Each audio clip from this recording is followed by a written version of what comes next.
بسم الله الرحمن الرحيم. عن ابي قتادة رضي الله تعالى عنه قال قال رسول الله صلى الله تعالى عليه وسلم: صيام يوم عرفة احتسب على الله ان يكفر السنة التي قبله والسنة التي بعده. رواہ مسلم۔ نبی کریم صلی اللہ علیہ وسلم نے ارشاد فرمایا، عرفہ کے دن کا روزہ میں اللہ سے امید رکھتا ہوں کہ ایک سال گزشتہ اور ایک سال آئندہ کے گناہوں کا کفارہ بن جائے گا۔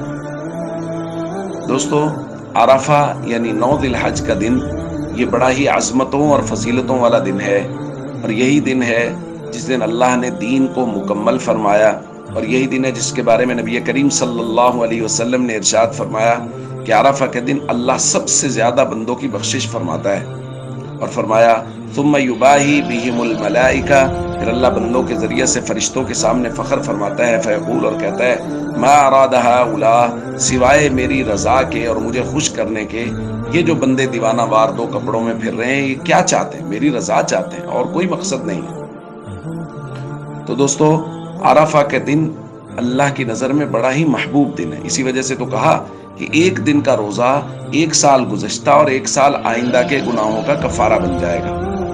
اس لیے اس دن میں بھرپور دعائیں کرنی چاہیے کہ یہ دعاؤں کی قبولیت کا دن ہے، اور خوب تکبیر و تحلیل کرنی چاہیے، اللہ اکبر اللہ اکبر، لا الہ الا اللہ واللہ اکبر، اللہ اکبر وللہ الحمد۔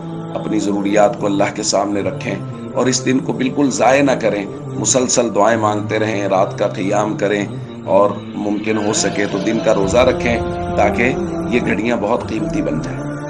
السلام علیکم ورحمۃ اللہ وبرکاتہ۔